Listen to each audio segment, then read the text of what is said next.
Vous écoutez le podcast de la formation, le podcast fait par et pour les actrices et acteurs de la formation.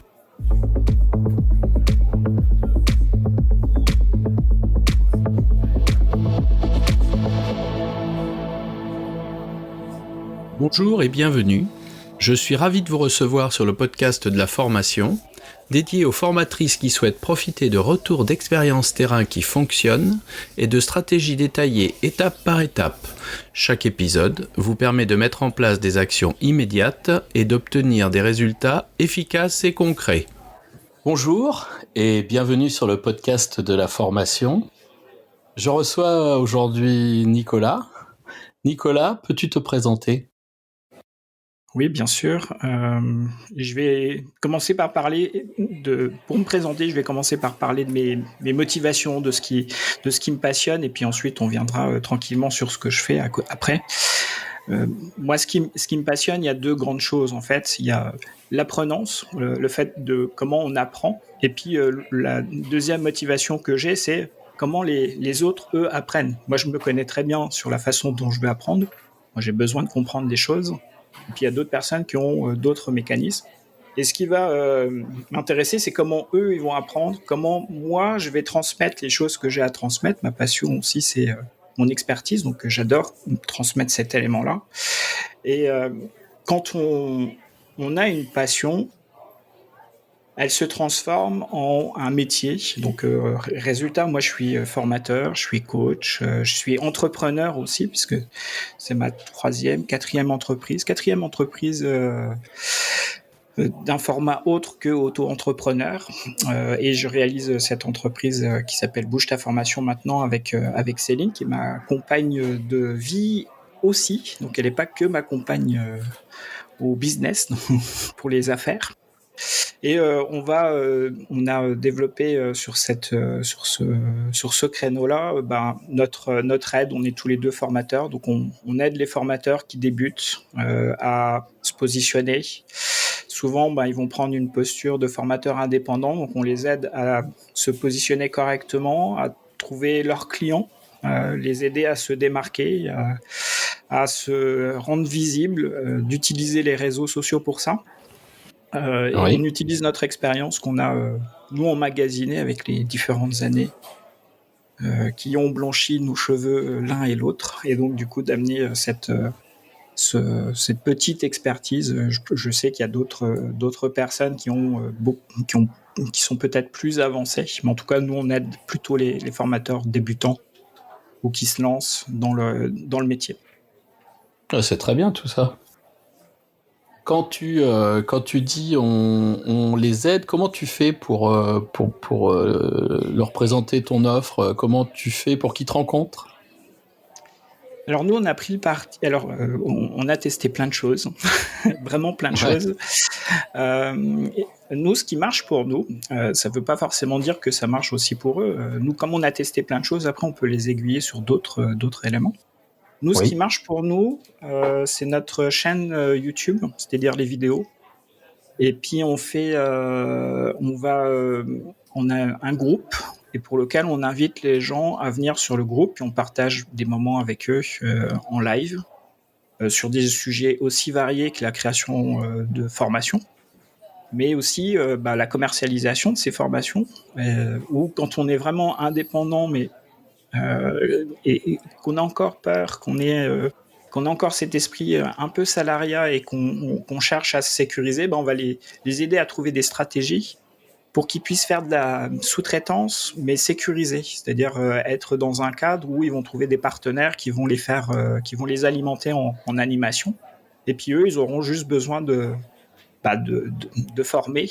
Et donc, ils n'ont pas cet aspect commercialisation qu'on pourrait rencontrer, comme dans des centres de formation, par exemple, ou des formateurs indépendants un peu plus avancés qui commercialisent eux-mêmes leur formation, ou ils font de la formation publique. Les gens viennent en salle ou en classe virtuelle dans certains cas, voire du e-learning. Et là, eux, ils font tout de bout en bout, en fait. Et ce qui est assez intéressant, c'est que quand on fait les deux, c'est-à-dire que quand on est plutôt en sous-traitance et puis qu'on est en commercialisation, en fait, on utilise les mêmes techniques pour se rendre visible auprès des clients. Il faut qu'on puisse montrer notre expertise, montrer et rassurer les clients potentiels qu'on peut être la bonne personne pour les aider. Et une des difficultés qu'on rencontre principalement, c'est que beaucoup de formateurs qui sont titrés, c'est super, ils ont une magnifique formation de formateurs, ils ont souvent les super bases d'animation, potentiellement de conception de formation, d'animation de groupe, etc. Mais dès qu'il s'agit d'aller se vendre, en fait, tout leur bagage disparaît.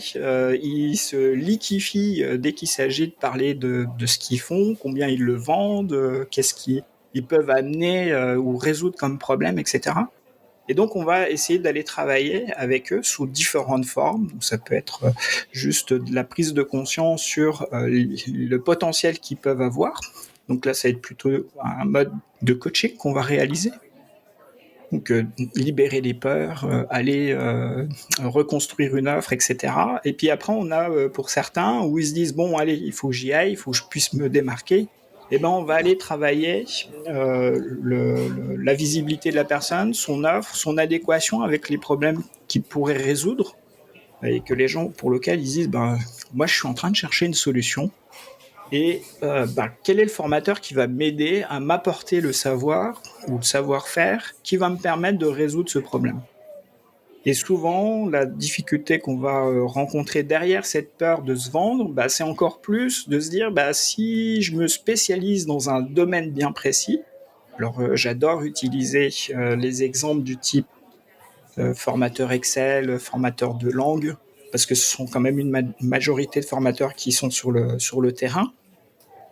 Et quand je dis moi je suis formateur Excel, on a l'impression que c'est un peu le couteau suisse, il sait tout faire sur Excel. Mais est-ce qu'il va réellement, moi, m'aider dans mon cas à moi, qui va être, moi j'ai besoin de découvrir dans Excel un truc bien spécifique, parce qu'on m'a demandé, mon patron m'a demandé la semaine dernière, de faire un super rapport avec des données croisées sur un ensemble d'informations qui proviennent de sources extérieures. Moi, c'est ça qui m'a été demandé. Le problème, c'est que quand je vais regarder les programmes de formation, j'ai Excel niveau 1, Excel niveau 2, Excel niveau 3, et du coup, j'ai du mal à identifier concrètement qu'est-ce que c'est que cette formation-là, et est-ce qu'elle va pouvoir m'aider à résoudre ce problème. Et pour ça, avec les formateurs, ou les formatrices, il n'y a pas de distinction entre les deux pour moi, D'ailleurs, je crois qu'il y a plus de formatrices que de formateurs sur le marché, donc je devrais peut-être utiliser plutôt l'aspect féminin. Non, t'es pas d'accord ? Écoute, nous, on a un parti pris. Nous, chez nous, c'est de s'adresser aux formatrices et surtout, de s'adresser aux formateurs et surtout aux formatrices. Tu vois, nous, on a pris cette tangente. Oui. C'est juste peut-être parce qu'au sein de notre équipe, on a une très grosse dominance féminine. Donc voilà quoi, il y a peut-être cette approche qui est un petit peu différente. Quand tu parles de client, moi j'entends le client final, l'apprenant qui veut se perfectionner sur Excel. Mais est-ce que dans le client, on doit aussi entendre le centre de formation qui va t'embaucher entre guillemets pour porter ces apprentissages? Alors, moi j'évite le mot embaucher parce que derrière il y a tout de suite la notion salariale qui pourrait en découler. Mais par contre, te missionner, c'est-à-dire que là pour le coup, il va te confier une activité en sous-traitance. Donc là pour le coup, je suis sous-traitant ou voire partenaire dans certains cas. Moi j'ai des partenaires de centres de formation où on construit carrément des parcours ensemble et puis on va les animer ensemble. Donc il n'y a plus d'effet de subordination potentiel.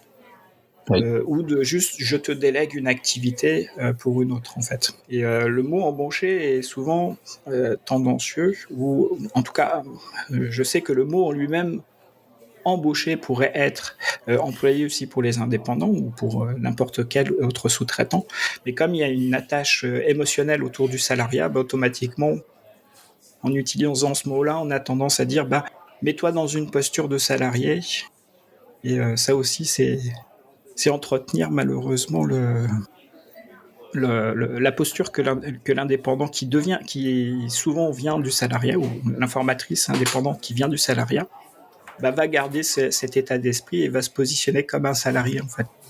Alors qu'elle est indépendante, c'est-à-dire qu'elle a des affaires à mener, et le centre de formation doit être vu comme un client, réellement, comme un partenaire, mais surtout pas comme étant mon patron en fait. Et tout à fait. Excuse-moi, oui. On l'observe, nous, hein, dans les gens qu'on croise là pas plus tard que cette semaine.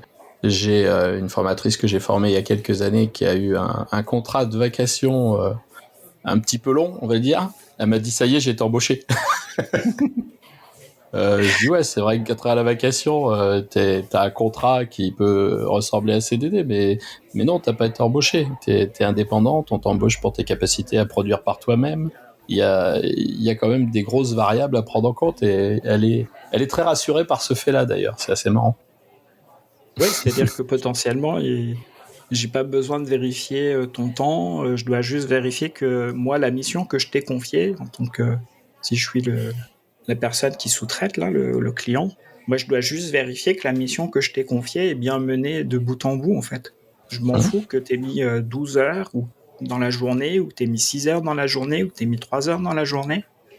Je m'en fous de savoir que t'as des contraintes personnelles et que tu dois les assurer. Moi, ce qui m'intéresse, c'est quand je vais sous-traiter l'activité, c'est quand est-ce que cette activité va être menée, est-ce qu'elle va être menée avec des professionnels, est-ce que ce professionnel va aller assurer la même qualité que si c'est moi qui l'aurais réalisé, etc. Et puis après, il y a aussi présenter son offre, en fait, parce que tu parlais d'embauche. Potentiellement, si on se met dans l'idée d'embaucher une formatrice indépendante, on va lui demander son taux horaire ou son taux journalier, comme si c'était un salarié en fait. Et au lieu de présenter une mission, par exemple, une mission de formation qui dure 2 jours avec 15 personnes, pour lequel tu dois créer toi-même ton support. La seule chose que nous, on t'amène, c'est les 12 clients, la salle qui est prête, on va faire toute la partie administrative. Nous, on te demande de réaliser la formation avec son support qui va bien, les activités qui vont bien, etc. Moi, c'est cette prestation que je t'achète. Du coup, ça me coûte combien, en fait? Est-ce que ça me coûte 3 000 €? Est-ce que ça me coûte 12 000 €? Est-ce que ça me coûte 300 €, en fait? Tu sais que le décalage du terrain avec le discours, c'est pas du tout ça. Hein. Sur le terrain aujourd'hui, c'est vous allez intervenir là, ça vous intéresse, vous serez payé 25, 30, 40 € de l'heure, et vous allez faire ça. Et oui. c'est là qu'il y a une vraie discordance, et c'est là que, moi, je m'y suis retrouvé confronté il y a quelques années. Moi, je disais, non, je dis la pédagogie, c'est moi. Les objectifs de formation, vous me les donnez, et moi je fais le parcours, et je fais en sorte que les apprenants arrivent à obtenir ce pourquoi ils sont formés, c'est-à-dire valider les objectifs. Mais moi j'avais eu ce discours en disant, écoutez, dites-moi ce qu'il faut faire, ne me dites pas comment il faut le faire. Chacun son truc, quoi. En fait, c'est assez intéressant de le regarder d'un point de vue systémique. En fait, on a une relation qui s'effectue avec 2 parties. Donc, le centre de formation et le formateur indépendant. On dit à chaque fois dans le marché, oui, mais quand moi, formateur indépendant, je veux expliquer que moi, en fait, je viens avec un truc tout packagé, et que ce truc tout packagé, ça a un coût, et que ça apporte des bénéfices, que ça répond à des résultats, que ça peut couvrir un ensemble d'attentes ou de désirs pour les apprenants. Moi, je fais tout ce package-là, ça a un coût. Du coup, mon coût, c'est global. C'est-à-dire que je ne détaille pas mon activité, et je ne vends pas, comme chez le boucher, mon temps, en fait. Et là, on se reçoit, oui, mais non, en fait, nous, on travaille avec le TJM, l'heure journée, le taux horaire, etc. Donc, du coup, donnez-moi votre taux horaire. Et puis, de l'autre côté, quand c'est l'OF qui commence à dire combien coûte la prestation qu'on voudrait réaliser, c'est-à-dire que nous, on voudrait tel résultat. on voudrait que vous puissiez répondre à telle attente, que vous puissiez amener les clients à obtenir tel succès.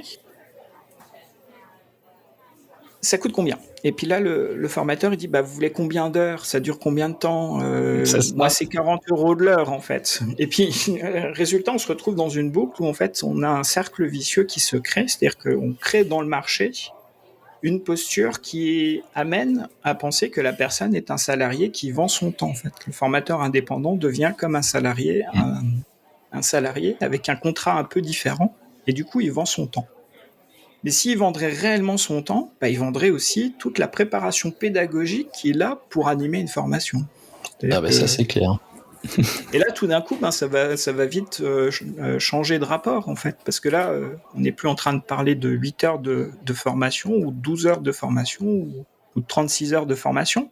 On est en train de parler d'un aspect pédagogique qui va peut-être un travail pédagogique, construction pédagogique avec l'échelle qu'on va mettre en place avec toutes les activités qui sont nécessaires, etc.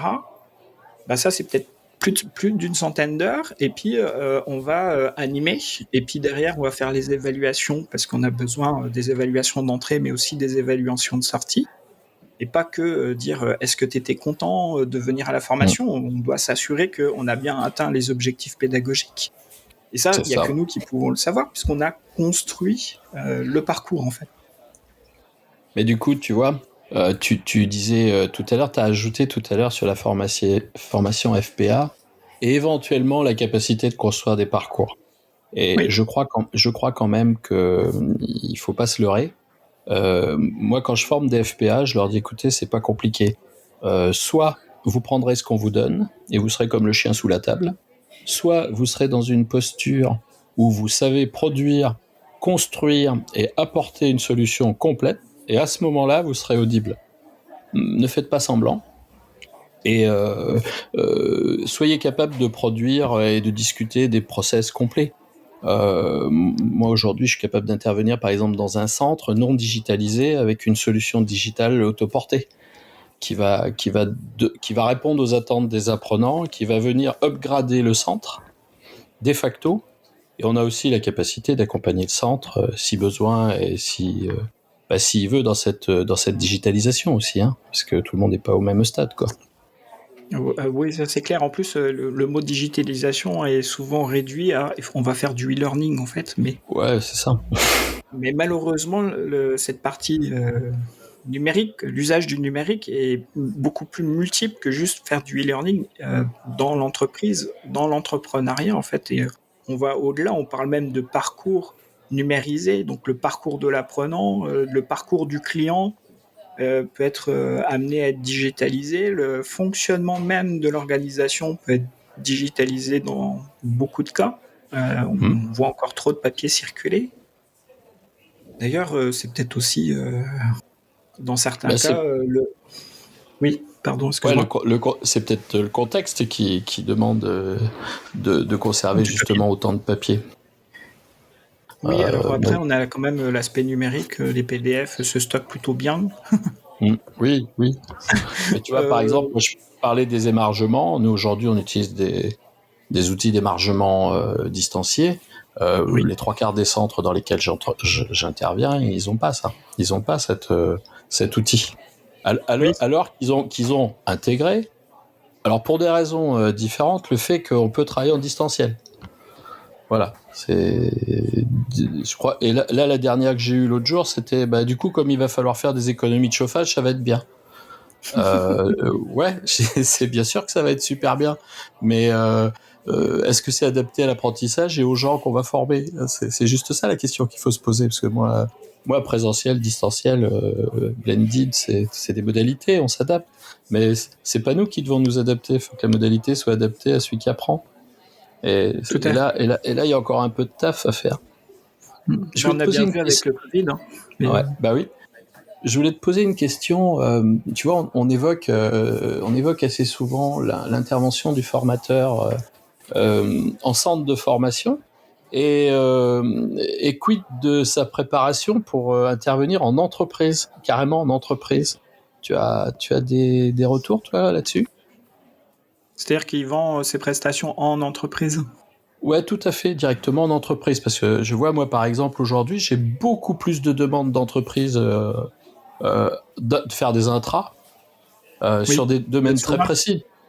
Tu vois, Après, ça va dépendre de la taille.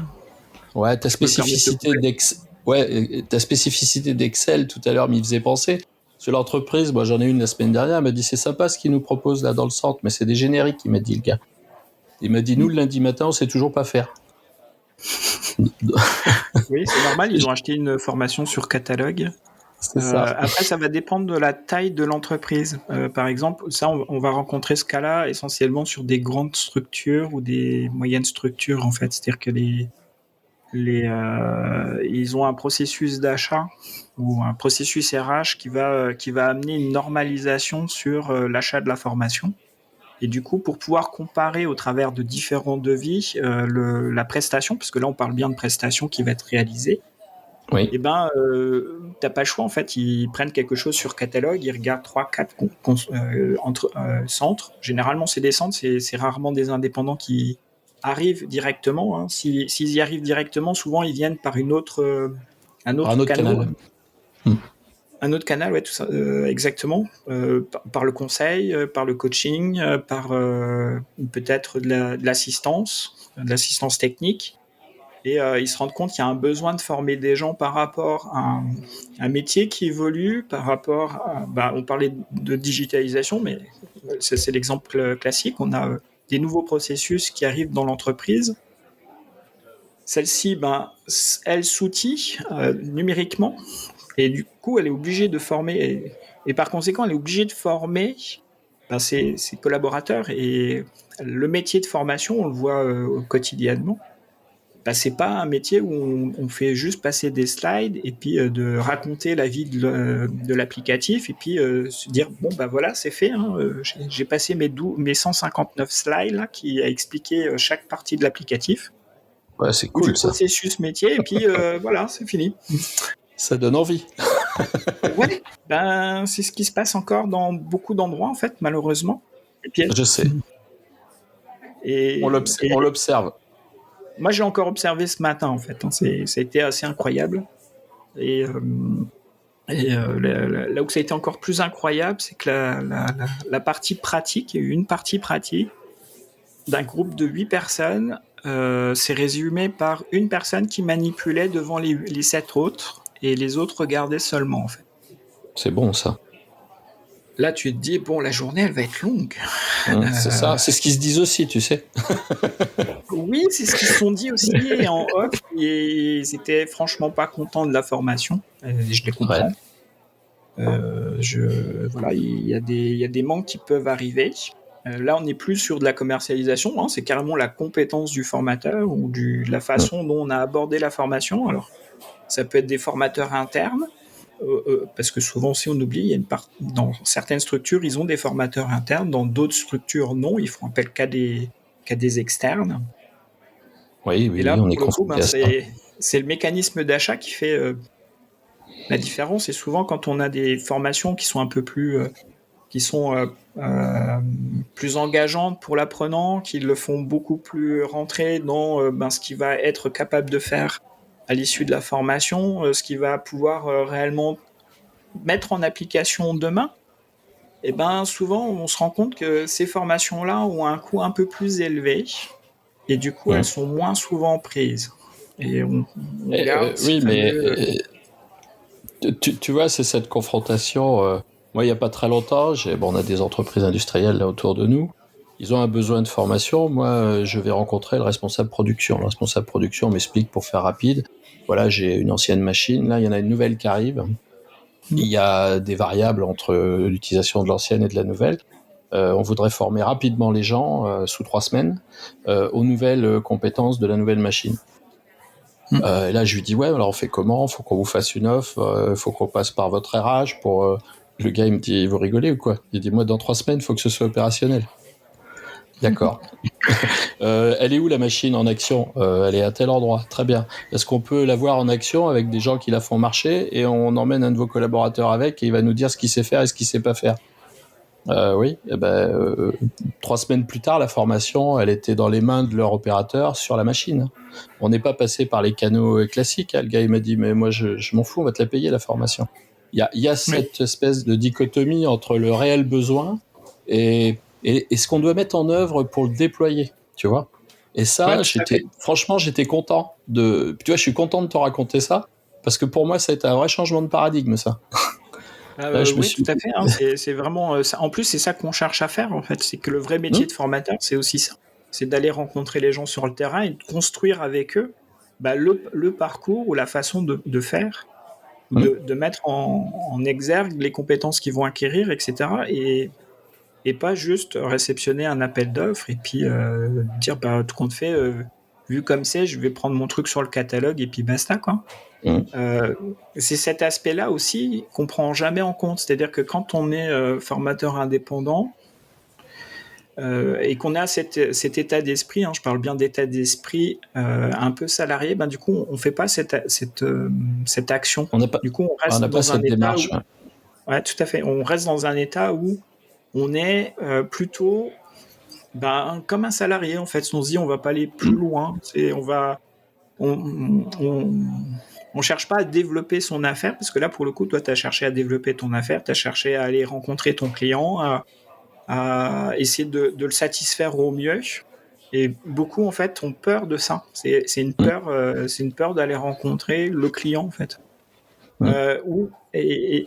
Et d'ailleurs, c'est peut-être un deuxième point aussi. On parlait tout à l'heure des tarifs, là, des 40 € ou des 30 €. Moi, ça m'amuse toujours autant, ces tarifs. Oui. Parce que 30 € ou 40 €, ça demande à un formateur d'être quasiment à temps plein à faire que de l'animation. Donc, du coup, moi, quid de la recherche de clients, quid de la préparation, oui, on est dans cette idée de ces formations, etc. En fait, tu vois, on est dans cette idée. Moi, les infos que je donne quand je forme des FPA, je leur dis à la fin, si vous êtes indépendant, considérez que votre taux journalier vous permet de travailler 10 jours en face à face, et le reste du temps, c'est pour votre administratif, votre construction et votre recherche de clients. On doit se mettre ça, mais ils se font à chaque fois piéger, et ils se retrouvent. Alors, être piégé, c'est très facile, parce que regarde, tu démarres, t'as rien, et puis là, il y a un gars qui va te dire ah ouais, mais moi, je peux vous filer une demi-journée, tu sais, par-ci, par-là, et toi, ça tombe bien, du coup, la demi-journée, c'est le mardi, tu peux être sûr que quand t'as signé le truc, 2 jours après, t'as un truc vachement bien de 3 jours par semaine, mais il faut absolument que ce soit le mardi. Ça te revient très facilement à la figure, un truc comme ça. Et tu vois, c'est pas si simple que ça. Moi, je leur dis dans la posture, j'ai dit, vous savez, un formateur pour une entreprise, c'est comme un avocat, ou c'est comme un juriste, ou comme un comptable. C'est un partenaire. C'est c'est quelqu'un qui va te permettre de développer du business. Et si tu pars avec cette vision des choses, du coup, ton mindset est différent, et les gens, t'es plus là pour dire, comment je vais vous aider à atteindre vos objectifs. Et là, il te parle plus d'heures, tu vois. Non, il te parle de la problématique que le client il a, les attentes que lui il a, le désir qu'il voudrait réaliser, le succès qui là, par exemple, l'exemple que tu as pris est flagrant, en fait. Lui, il a un besoin direct. Lui, son succès, c'est que ses opérateurs soient prêts et manipulent la nouvelle machine comme il manipulait l'ancienne, en fait, et pouvoir maintenir son flux de production au même niveau, aux mêmes cadences, voire même mieux maintenant avec cette nouvelle machine. C'est ça, en fait, et c'est là-dessus qu'on va aller jouer à la fin. Ses KPI sont là, lui. Lui, c'est sa production. C'est ce qu'il m'a dit. Il m'a dit, ils vont mesurer si j'ai gagné en productivité et en coût de production. Tout à fait. Là, souvent, derrière, il y a des processus lean qui sont mis en place. Et c'est là-dessus qu'ils travaillent. Et donc, du coup, là, ils travaillent sur la main-d'œuvre et de son efficacité au travers de l'apprentissage qu'ils ont fait, les compétences qu'ils ont acquis. Et tu vois, il faut pas avoir peur d'aller faire ça, parce que derrière, nous, on nous a dit, on a 10 personnes dont entre guillemets, le prérequis de base, c'est des techniciens de maintenance industrielle avec une option pneumatique et hydraulique. Et du coup, on aimerait que vous les formiez pour qu'ils soient opérationnels sur ces machines. Oui. Et tu vois, du coup, ça ouvre vachement de portes derrière. Tout à fait. Et la difficulté, et puis c'est peut-être là que tu peux nous donner des tips, la difficulté justement, c'est comment on va les produire, comment on va les produire l'offre là, dans l'entreprise. Comment Là, on par exemple, s'organise. si on prend l'exemple, là, je vais utiliser l'exemple là, de maintenance industrielle, qui est peut-être moins courant sur le marché, mais qui donne un bon exemple. La Et c'est pas du personne, tout notre cœur de métier, nous, hein, en plus. Hein. oui, C'est pour te pour dire. celui qui démarre, il a intérêt de démarrer sur un domaine qu'il connaît bien, parce qu'il connaît les problématiques que les gens vont rencontrer, parce que lui-même les a rencontrées. Donc, si je suis en FPA et je suis en reconversion professionnelle, j'ai forcément un métier derrière que j'ai fait pendant plusieurs années, et donc je connais les difficultés. Et ben, Oui. je vais aller me positionner d'abord sur ce type de mission de formation, parce que je vais avoir plus facile à les vendre, parce que je sais exactement les pain points, les douleurs, les Oui. difficultés que les gens rencontrent sur ce métier, et je vais pouvoir leur proposer, peut-être, maintenant que je suis formateur, j'ai peut-être trouvé aussi des moyens de parler des expériences que j'ai acquises, des façons dont j'ai résolu ces problèmes, et de pouvoir les partager au travers d'une formation. Et là, en partant de là, ça va être beaucoup plus facile d'aller commercialiser, de parler. Et je sais que en disant ça, les gens ils vont se dire oui, mais je vais me limiter en fait. Dans un premier temps, oui, mais il vaut mieux se limiter à un domaine très précis pour lequel on est capable de parler d'une façon très, très simple, et que ça parle à notre client pour qu'il puisse nous acheter. Lui, il va nous entendre, que d'essayer de baragouiner un truc pour essayer de toucher tout le monde, et au final, on ne touche personne. Donc, On n'est pas audible, oui. Voilà, il vaut mieux se dire, dans un premier temps, je me fais mes armes. En plus, souvent, il manque un peu de terrain. Donc, faisons mes armes sur un domaine que je connais et pour lequel je ne vais pas trop me faire bananer, que d'aller sur un domaine potentiellement qui m'attire, qui me fait plaisir, qui touche peut-être plus de monde, mais qui sont plus difficiles à toucher. Et puis derrière, quand on anime, on se retrouve avec les difficultés de formateurs plus aguerris, ou que les formateurs plus aguerris Ouais, sortent des puis là, exactement. il y a quelque chose que j'aime beaucoup qu'on m'a dit il y a quelques années. J'ai rencontré un formateur. Je dis en quoi ça consiste ton boulot. Il m'a dit moi je leur apprends ce qui est pas écrit dans le livre. Ah j'ai bien aimé ça moi. Tu sais il est dans cette dimension. Bah ouais le pratico-pratique. Tu sais la théorie c'est une chose, la réalité c'en est une autre. Et dis-moi dans les nombreux accompagnements que j'ai fait moi auprès d'FPA parce que j'ai formé des FPA pendant pratiquement 10 ans. J'étais confronté sur tous les groupes à des gens qui venaient en formation FPA en se disant moi plus jamais je ferai le métier que je faisais avant. Donc du coup, quand t'en rencontres toi des comme ça, est-ce que t'en rencontres qu'est-ce que tu leur dis là, parce que là du coup ils vont pas pouvoir y retourner dans leur métier initial, ils veulent se sauver de là de toute leur force. Ils vont pas eux être dans le poste dans lequel qu'ils ont quitté. Ouais. Et ils vont former des gens qui eux sont dans le poste dans lequel lui il a quitté en fait. Et il sait très bien pourquoi il l'a quitté. Hein. Si on s'amuse à analyser le départ et la reconversion des gens, souvent c'est un désalignement. Une des premières causes, c'est le désalignement personnel que l'on a avec son métier. C'est-à-dire que c'est plus un métier qui nous fait vibrer. C'est pas une question d'argent, parce que souvent on va être confronté au même niveau salarial, quel que soit le domaine où qu'on va retrouver. Il y a que vraiment si on passe de un manutentionnaire à un haut cadre, où là on a il y a un écart. un saut énorme de salaire, mais sinon quand on reste cadre, ou quand on reste ouvrier spécialisé, ou si on reste employé, on va se retrouver dans des niveaux de salaire qui vont être équivalents. Donc, ce qui va faire la différence, c'est vraiment la motivation, le fait qu'on est désaligné dans ce qu'on est en train de faire, c'est-à-dire qu'on n'y trouve plus de plaisir. Mais par contre, ça ne veut pas dire qu'on n'a pas une expertise qui est existante, et d'aller chercher notre plaisir sur la formation, qui elle est un nouveau domaine d'expertise qu'on est en train de développer, et pour lequel on va s'appuyer sur notre ancien domaine d'expertise sans avoir la partie négative de ce métier-là, puisque je ne suis plus en train de le réaliser. Mais par contre, je vais aider les gens à bien se sentir dans ce milieu-là, avec les astuces, les tips que moi j'ai acquis avec le temps, et que je vais pouvoir leur apporter. Et comme tu disais, hein, ça, c'est pas dans les livres. D'ailleurs, ça me fait penser un peu, quand tu dis ça, j'ai une image qui vient en tête.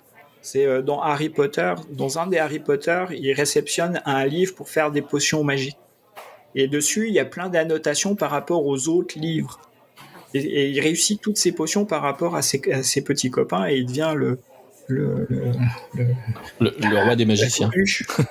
Ouais, c'est ça, il devient la coqueluche de la classe et parce qu'en fait, il suit le livre amendé de l'expérience de la personne qui l'avait avant.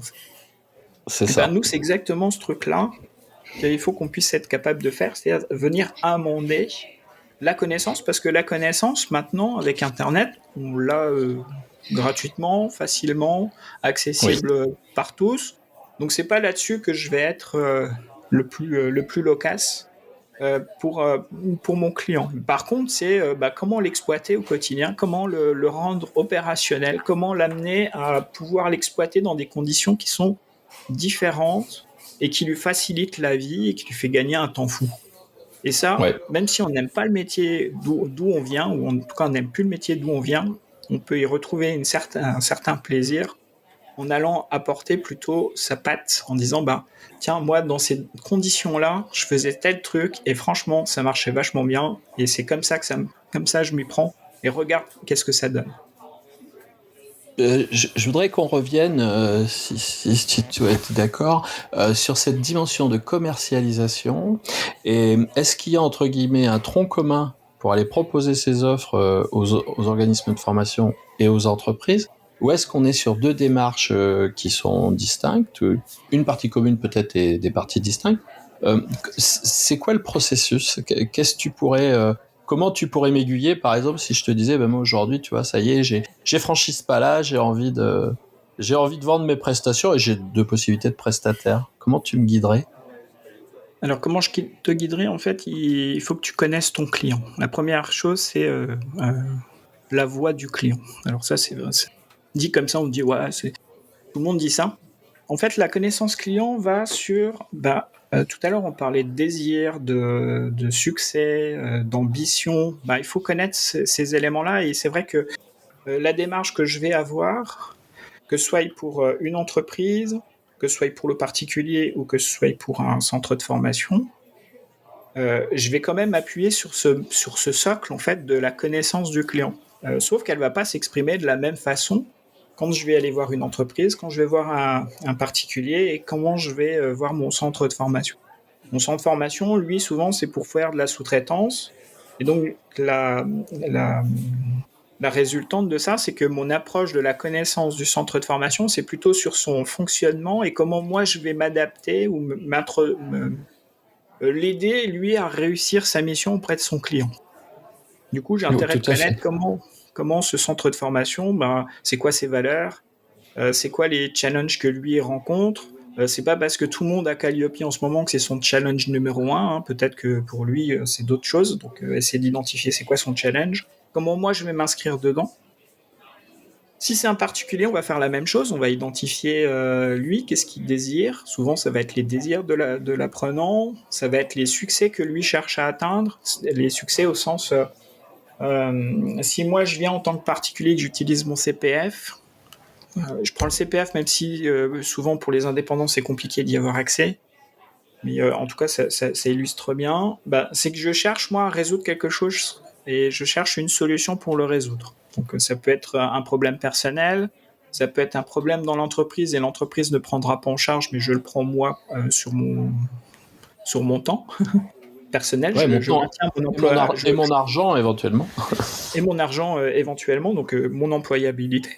Il y a des formations qui ne sont pas prises en charge. Là, dernièrement, je prends le cas de Céline, elle a suivi une formation pour éduquer son chien. C'est pas pris en charge par... Ouais, tout à fait. C'est utile. Et son besoin, c'est oui, mon chien, il est agressif envers les autres chiens. Donc du coup, je voudrais pouvoir maîtriser mon chien et pouvoir faire une sortie qui soit quand même plus agréable que de me retrouver tiré par mon chien sans arrêt, en fait.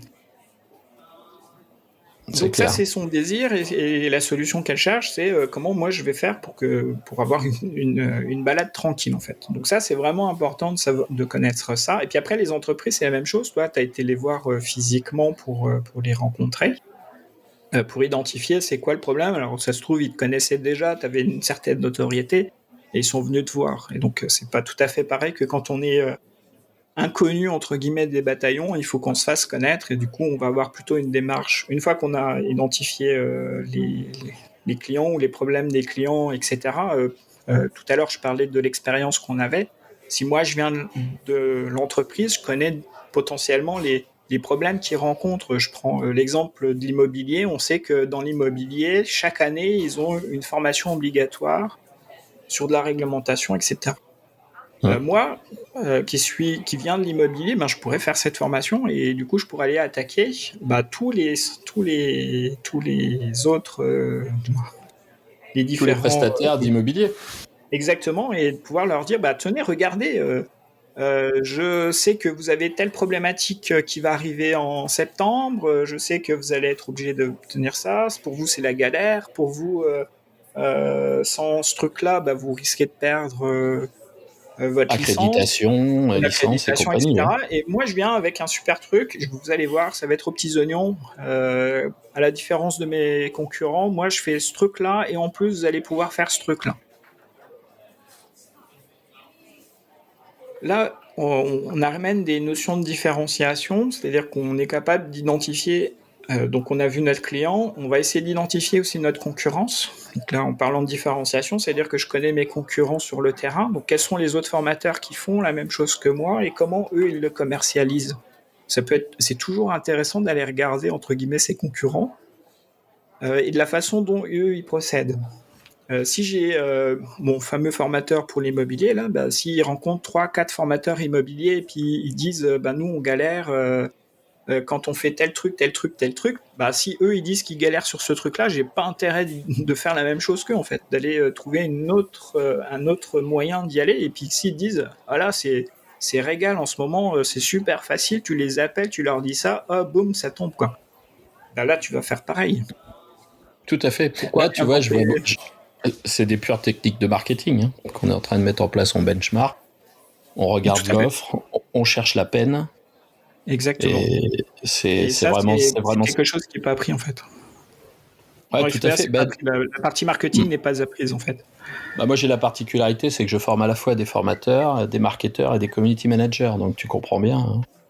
Et je suis venu sur les community managers, moi, pour faire learning community manager, comment animer une communauté apprenante. C'est tout au début, quand on a commencé à digitaliser nos process. À l'époque, j'avais rencontré Jacques Rodet et puis j'ai eu la chance de suivre ses cours.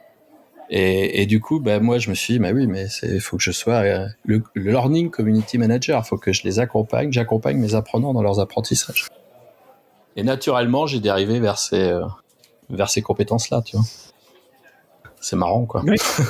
En fait, c'est important d'aller. Et là, je pense que oui, on est en retard en France par rapport à ce qu'on pourrait voir aux États-Unis, au Canada, etc.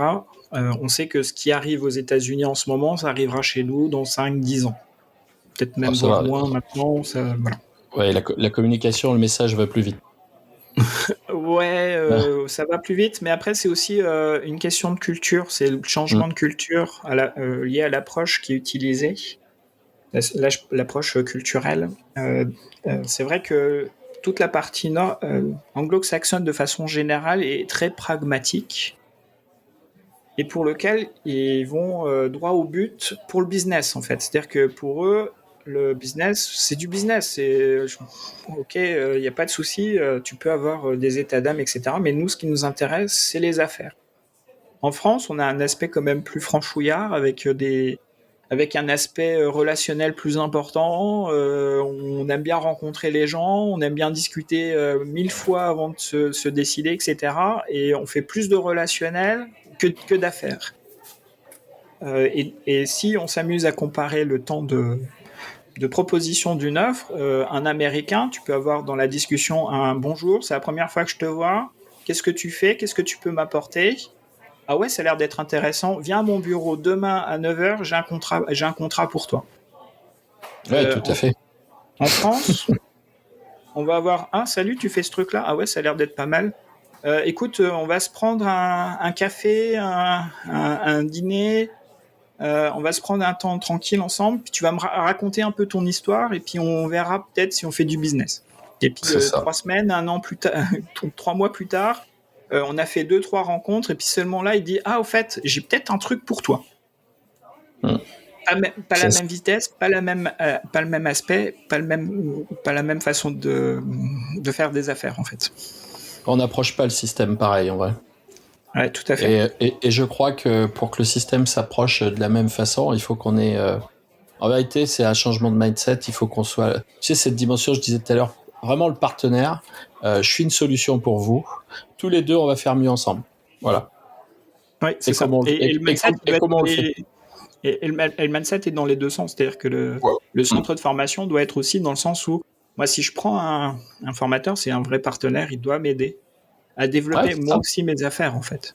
C'est ça. Et c'est pas juste une ressource. Bon, j'aurais pris de l'intérim, ça aurait été pareil, en fait. C'est ça. Et on est vraiment dans cette dimension-là. Il faut que nos formateurs aillent d'abord fort de leur expérience, parce que c'est vrai qu'après, on a des engagements. Quand on dit je vais faire ça, il faut tenir la route, faut le faire, faut être organisé. Oui, tout à fait. On a certainement aussi, et là on pourra peut-être aussi en faire un sujet de podcast, c'est comment je m'organise. Quelle est la journée type d'un formateur, tu vois? Quels outils, quels moyens? Alors les gens sont vachement intéressés par les outils. La première truc qu'ils vous disent, c'est tu utilises quoi comme outil? Mais par contre, ils oublient de dire mais pourquoi. Pourquoi j'ai besoin de cet outil? Moi, mon outil principal, c'est mon cerveau. Et puis une fois que mon cerveau il est tourné dans le bon sens, les autres outils, ils vont venir se présenter tout seuls. Je vais même pas les chercher, tu vois. Et ça, je crois que c'est important de le communiquer, de le dire, de pas avoir peur de se lancer, de faire ses propres propositions, parce qu'on a le droit d'être différent. Moi, je suis allé voir un centre de formation et puis je leur ai dit voilà, j'ai vu un super projet. Ce projet, il est complexe. J'ai besoin d'un gros centre comme vous pour le développer. Est-ce que je peux vous le présenter? Et une semaine plus tard, on avait une ligne de crédit de plusieurs dizaines de milliers d'euros qui venait soutenir ce projet, avec un chef de projet qui était moi, et tout le monde rallié à une cause et à un objectif. Et ça, et j'en parle sur le podcast, c'était notre projet de la grande école du numérique. C'est vraiment des super aventures où là, le centre se comporte, lui, comme un partenaire, et nous, on se comporte comme un partenaire, et on n'a que des synergies, en vrai. Et c'est génial. Ouais, et c'est génial parce que, tu vois, par exemple, moi, tout seul, c'était compliqué pour moi d'être crédible auprès des gros institutionnels. Nous, c'est des budgets sur la politique de la ville, pour la structure support. Rencontrer la préfecture, c'est quelque chose de normal, naturel, et permettre de venir leur raconter ce projet-là, c'est démarrer, puis les gens comprennent les choses et ils adhèrent, et puis on construit un copil en intégrant aussi les partenaires, c'est important, parce que on a la tête dans le guidon, il faut que les autres voient aussi. Faut pas avoir peur de produire, faut pas avoir peur de se tromper, faut oser dire qu'on se trompe, ça pose pas de problème. Des fois, c'est ça qui est difficile à dire. Si je me suis trompé, on était dans une éducation où l'erreur n'est pas toujours permise, en fait. Bien sûr. Et moi, un jour, la préfète m'avait demandé comment je m'y prenais. Je lui ai dit, vous savez, je construis un avion en plein vol. Il y a des moments, on n'est pas fiers. Je vous le dis, moi. mais on quitte pas, on est à bord, quoi. On est à bord, et puis c'est là qu'après se créent ces synergies entre le groupe d'apprenants, le groupe de formateurs, où les gens concourent au même résultat, et tout le monde fait des pas l'un vers l'autre. Et puis dans cette espèce de co-construction, il y a des choses magnifiques en termes d'apprentissage. Chez toi qui dis j'aime l'apprenance, tu vois des choses extraordinaires. C'est vraiment génial à observer. Malheureusement, c'est pas la généralité pour l'instant. Non. Comme tu dis, c'est un état d'esprit. Et au travers de cet état d'esprit, pour moi, qu'on aille offrir un service, une offre, une formation, un parcours, pour des gens, en fait, c'est un état d'esprit. Et souvent, il y a une partie de je vais être méchant pour une partie des formateurs, mais je pense qu'ils sont pas faits pour être indépendants. C'est-à-dire qu'ils seraient très bien dans une structure. Bien sûr. Et c'est OK pour ça, en fait. Et il faut qu'ils acceptent que oui, de temps en temps, ils peuvent être juste salariés et c'est OK avec ça. Et il y en a d'autres qui ont besoin d'exprimer plus que juste l'animation et d'aller construire des choses. Et c'est cet aspect entrepreneurial. On est formateur indépendant, on est entrepreneur. On entreprend. Oui. On a, nous, tu vois, observé dans nos équipes, puisque moi j'ai monté des équipes de formateurs qui sont sur le terrain tous les jours, avec qui je travaille, on partage tous les jours. Ils me le disent, ils me disent, mais nous tout seuls on n'aurait jamais osé. Et moi je leur dis, aujourd'hui vous faites des choses, moi tout seul je les aurais jamais réussi. c'est vraiment ça le truc. Vous nous amenez à chaque fois cette capacité d'être vous-même. Moi je leur dis tous les jours, vous êtes surprenants, quoi. C'est génial ça. Et même eux se surprennent, tu sais, se dire, mais je savais pas que je pouvais faire un truc comme ça toute seule. Si tu peux. Bah oui, mais après tu te dis, ouais, mais du coup, mais c'est que je suis pas toute seule, on est en équipe. Ça aussi, travailler en indépendant, en étant indépendant, travailler en équipe, c'est un sacré challenge aussi. Ouais, tout à fait. Cette capacité à co-construire, à co-élaborer. Réellement, le fil, c'est coopérer, collaborer. Cette espèce d'alternance permanente là. Et ça, c'est ce qui construit les beaux parcours. Les beaux parcours pour nos apprenants. Parce qu'il y a aussi cette dimension-là qu'il ne faut pas oublier. Tout ce qu'on fabrique, c'est pas pour nous. Ouais. On le fabrique. Elle est superbe cette formation, et une fois qu'elle est sur le terrain, et les apprenants disent bof, non. C'est pourri ton truc. Putain, j'y ai mis tout mon cœur. Moi, je la trouvais géniale. Franchement, je me l'aurais acheté. Ouais. Parce que t'as juste oublié un truc, t'as juste oublié le besoin de ton apprenant, son attente et ce qui lui il a besoin en fait. Et c'est lui que tu dois satisfaire, c'est lui que tu dois mettre au milieu. Et de mettre ton ego de côté, de te dire ouais, j'ai fait une belle formation. Moi je peux me dire quand j'ai fait une belle formation, c'est quand mes apprenants ils ont le sourire et qu'ils me disent merci, tu viens de nous sauver. Tu viens de nous aider, nous éclairer sur un sujet incroyable qu'on ne connaissait pas ou qu'on ne voyait pas comment faire. Et le fait de nous avoir guidés, de nous avoir montré des astuces, nous, on a eu plein d'idées, plein de trucs. On les a mixés, on les a mis en place. Oui, c'est pas tout à fait ce que tu nous avais montré, mais c'est grâce à cette formation qu'on peut le faire. C'est ça. C'est ça. On a vraiment ça. Il y a pas très longtemps, j'accompagnais une jeune formatrice, et à la fin, elle me dit, mais alors du coup, est-ce que c'était bien? Je dis, écoute, je vais te dire un truc. Regarde, il est 17h20, ils sont toujours là. J'ai dit, si à 15h30 ils s'étaient tous barrés, c'est que ça aurait pas été bien. Oui. Ouais, après, on peut avoir des apprenants qui disent pas. Qui sont aussi très passifs. Ouais, qui disent pas quand ça va pas en fait. Ils vont te le dire ils vont le dire indirectement 3 jours après en fait, mais c'est trop tard. Toi, tu peux pas ajuster. Oui, toi, tu peux pas rajuster. Ouais, tu peux ajuster pour la prochaine session, mais voilà. Mais en tout cas, pour eux, c'est râpé et c'est dommage pour eux parce qu'on pouvait nous ajuster en fait. C'est ça. C'est pour ça aussi que de faire des petites pauses. Et puis il y a énormément de non-verbal qui se. Quand tu vois en face de toi des moments. Enfin, tu vois que ça va pas, quoi. Quand tu vois que ça va pas, demande ce qui va pas. Ça va gagner du temps. Quand tu sais pas. Et c'est pareil quand tu fais la commercialisation, c'est-à-dire quand tu es en train de discuter avec ton client et que tu vois que les arguments ou les choses que tu essayes de faire passer, ça passe pas, demande en fait. Et bien sûr. Naturellement, il va répondre en fait. Il va pas te cacher le fait que ça va pas. Si toi tu détectes que ça va pas, il va te le dire. Non, en fait, c'est pas ça. Qu'est-ce qui vous gêne dans mon offre? Je vois qu'à un moment donné, là, vous avez fait la moue. Tu peux leur dire carrément. Ouais, tout à fait. Et puis là, ils te le disent. Ça, ça fait partie des découvertes de la vente. Là, on est dans un autre métier. On est dans la vente là. Ouais, tout à fait. Donc, mais pour moi, il y a une similitude qui s'effectue entre quand je découvre mes apprenants et la façon dont ils vont découvrir la formation, la suivre, la faire vivre, se l'approprier, et puis le fait d'amener son client à acheter ta formation ou ton offre dans sa globalité d'apprenance. C'est la même chose en fait, c'est que tu es dans la même phase de découverte et tu as besoin. Moi, je pense qu'on a besoin des mêmes techniques en fait pour découvrir l'autre.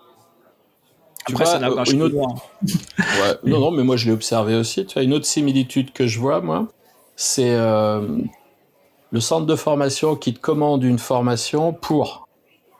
Et il se met entre les deux, là, et en vérité, lui, il te sert de filtre, hein, et du coup, ta cible finale est moins visible, moins audible. Et du coup, il te renvoie des infos qui ne sont pas les informations. Donc, il faut toi que tu sois capable de le contourner. Et nous, on a la même chose quand on forme sur les métiers du digital. Quand le gars vient t'expliquer qu'il veut un site web, oui. Et il veut le site web qui lui plaît, alors que nous, on essaie de lui vendre le site web qui va rendre service à son client. Eh ben, c'est chaud, là.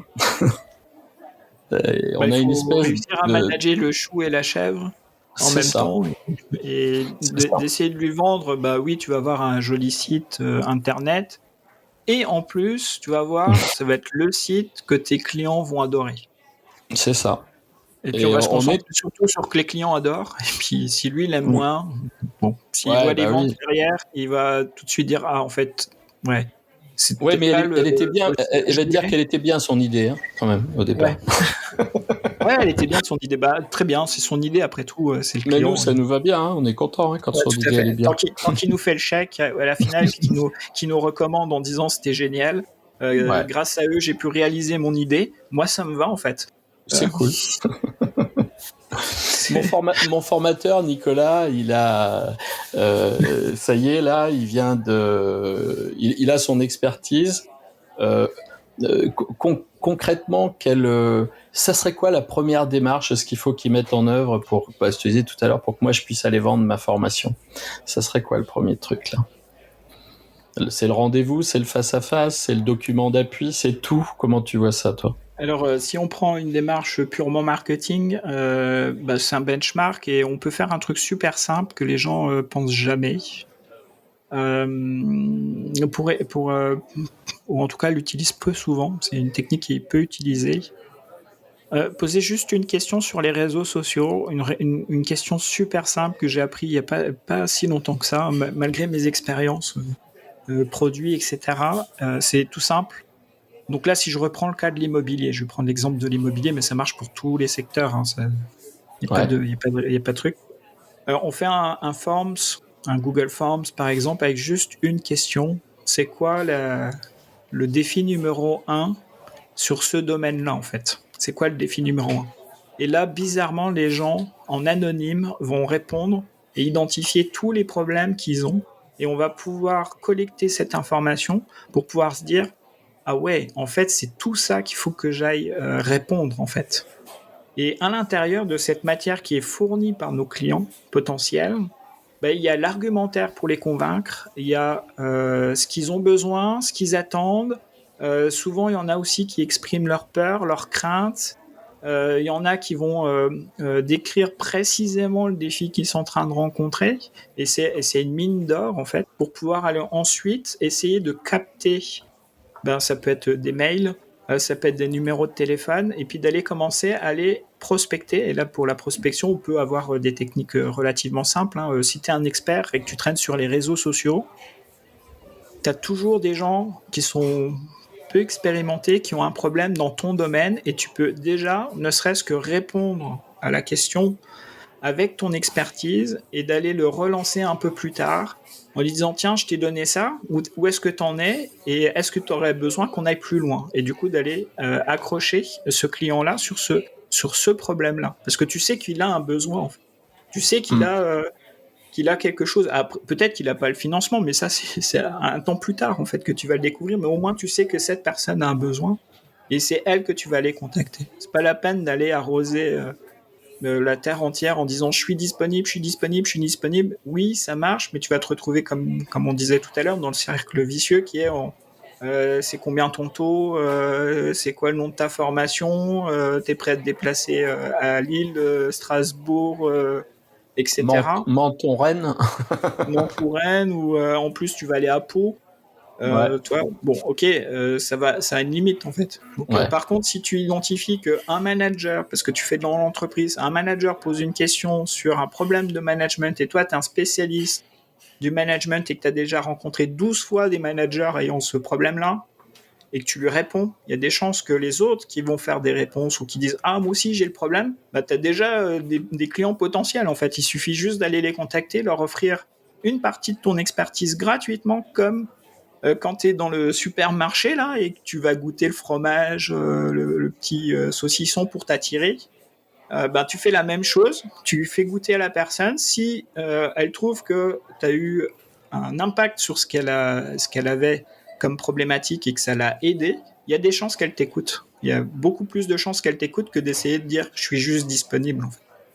Ouais, tout à fait, puisqu'en gros, tu es disponible pourquoi, on n'en sait rien, mais là, tu viens de régler un problème. On est bien C'est toujours ça. dans la dimentique de la problématique. Tu vois, c'est marrant parce que Exactement. toi, tu as cette expression-là, et moi, je leur dis, si vous avez une baguette magique, que vous changiez quelque chose tout de suite, ça serait quoi? Et ça mène au même résultat hein, que tu viens Ouais, de tout à fait. dire. Et ça, c'est vrai. Ah ben moi, tout de suite, je changerais ça, toi. Ok, d'accord. Ah ben ça tombe bien, j'ai une solution. Et du coup, regarde, on peut faire ça, ça et ça. Et ça, c'est intéressant. Et je vais rajouter un truc. Il faut pas avoir peur de donner. Il faut pas avoir peur de donner les trucs et les trucs qui marchent, parce que des fois, tu sais, moi, je vois des tas de formations, je vois des tas de pseudo-experts, de pseudo-intervenants. En vérité, ils t'expliquent toujours pourquoi il faut faire les choses. Mais il y a longtemps que tu as compris pourquoi. Toi, ce que tu veux savoir, c'est comment on les fait. Et on est gavé de pourquoi. Ouais, après, c'est aussi une technique marketing pour si toi tu veux avoir le comment, eux ils disent il y a le pourquoi, il faut faire le pourquoi, etc. Et que tu vas leur voir comment, eux ils vont te vendre la formation au moment où tu dis comment en fait. Comment c'est facile, vous venez à ma formation et je vais vous montrer comment. Mais justement, c'est ouais, je sais, mais le piège est un peu gros là. Le piège est un petit peu gros. Vaut mieux. On est par défaut un formateur indépendant et plutôt un expert. C'est moins un vendeur. Il utilise moins de techniques de vente, moins de techniques de marketing, moins de tout ça. Et c'est OK. Et par contre, il faut qu'il exploite son expertise pour que justement ça l'aide à vendre en fait. Et son truc d'expert là, c'est d'aller répondre à des problématiques que les gens ont en fait. Est-ce que ça nous envoie comme très simple et même s'il donnait toute sa formation gratuitement dans des posts, les gens, ils n'auraient jamais le temps d'aller regarder tous tes posts pour suivre ta formation, en fait. Bien sûr. Gratuitement. Et ils achètent ta formation parce que ça met les posts dans l'ordre. Exactement. Et souvent, en plus, dans la formation, tu vas leur parler de ton expérience et tu vas leur donner ta sauce secrète. C'est le petit ingrédient dans ta sauce, là, qui fait qu'elle est incroyable. Et ben c'est là-dessus que tu vas teaser la personne en fait, parce que tout le reste, ils pourraient regarder tes concurrents et ils trouveraient à peu près la même chose. Mais si tu arrives à leur faire sentir que tu as un petit ingrédient secret dans ta sauce là, et que c'est ça qui va les attirer, et ben t'as gagné en fait. Ils vont venir tout simplement te voir parce que c'est toi. Ça aussi c'est vraiment important. Il faut rester soi en fait. J'ai trop vu de personnes jouer un rôle. Sur les réseaux sociaux, quand ils rencontrent les formés, ils osent pas être soi en fait. Mais je sais qu'on a peur de décevoir les gens. Et je comprends. Moi-même, j'ai de temps en temps ce truc-là. Mais n'empêche que si je suis tranché sur moi j'aime ce truc-là, j'aime pas ce truc-là, tous ceux qui aiment le truc-là, ils vont me suivre en fait. Et tous ceux qui n'aiment pas là, ils vont pas me suivre et c'est ok parce que moi ce qui m'intéresse c'est les gens qui aiment, c'est pas les gens qui n'aiment pas. Et c'est la vraie vie. Ça c'est la vraie vie, c'est pas une projection idéalisée de l'image qu'on veut donner. Tu vois, j'ai vécu ça au démarrage de mon idée de podcast. J'écoutais les podcasts, fallait que ça soit super, fallait que tout soit calibré, fallait oh là là, ils étaient bons les gars, tu sais. Puis il y a des experts qui font ça très bien. Et moi je me dis j'arriverais pas à faire très bien. Et un jour je buvais un café avec un copain qui est formateur et je lui disais ça, je lui exprimais, mais il me dit qu'est-ce que t'attends pour le faire ton truc là? Ah ouais mais tu comprends, peut-être j'ai pas le bon micro, peut-être j'ai pas le ceci, j'ai pas le cela. Et il me dit qu'est-ce que t'en as à foutre, au début il y a personne qui l'écoute ton podcast, fais-le, fais-toi plaisir. Sois toi-même, reçois les gens comme t'es, là, comme on est en train de faire là au café. C'était ça la solution. Tu vois ? Restez soi en fait et c'est ok avec ça. Les gens qui vous apprécient, ils auront tendance à vous suivre et puis ceux qui vous apprécient pas, vous perdez rien parce que de toute manière, à un moment ou à un autre, ils vous suivront plus. Donc c'est ça. Voilà, c'est pas une perte en elle-même, c'est aussi garder une congruence sur qui on est et la façon. Et en plus, ça se sent quand on commercialise. Si on n'est pas soi-même, à un moment ou un autre, le client il le voit qu'on joue un jeu, qu'on n'est pas tout à fait franc du collier, qu'on essaye de le brosser dans le sens du poil, etc. Il y a des fois, moi j'envoie chier les clients. Hein. Des fois, ça devient même mes clients. C'est assez amusant. Je dis non et eux ils disent non mais moi je pourrais jamais vous aider sur ce truc-là. Mais si, vous allez voir, on va trouver des solutions. D'accord, on va trouver des solutions, mais moi je vous dis sur ce truc-là en tout cas moi je peux rien faire. C'est ça, faut savoir dire les choses. Et, Eh ben écoute, puis voilà, puis ça marche. écoute, je crois qu'on a fait bien le tour là, on a bien échangé. Il y aura encore beaucoup de choses à dire. Ouais, on aura encore besoin de plusieurs cafés quoi. Ouais, je crois que ça va être possible. Et tu sais qu'on l'a évoqué. On l'a évoqué aussi le fait que Céline puisse venir nous rejoindre. Hein, Ouais, et alors puis, aujourd'hui malheureusement elle pouvait pas, elle est elle-même avec des clients donc ah bah ça c'est la priorité. Hein. voilà. Et on a la chance, nous on est deux donc on peut se partager certaines tâches. C'est cool. C'est cool. Ouais. Eh bien, écoute, Nicolas, je te remercie. En tout cas, écoute, je te redis là de vive voix une possibilité d'invitation pour débattre d'autres sujets, pour que tu viennes nous parler comme tu le fais. Hein. On sent que tu es complètement investi dans cette dimension de formation, dans ce partage. J'ai vraiment plaisir à t'avoir accueilli. Hein. Comme je t'avais dit, quand je suis les gens sur les réseaux sociaux, j'essaie de regarder où est cette bienveillance, où est cette connaissance, cette envie de partager. Et je crois que, écoute, après ce qu'on vient d'échanger pendant 1 heure, je suis ravi qu'on ait pu avoir ce moment tous les deux, et je suis encore plus content de pouvoir le partager avec nos auditeurs. Merci Laurent, merci aux auditeurs de nous avoir écoutés. Et puis à très bientôt. À très bientôt pour une nouvelle fois. À très bientôt, merci beaucoup, et on se retrouvera, j'en suis sûr, pour d'autres beaux épisodes sur le podcast de la formation. Au revoir.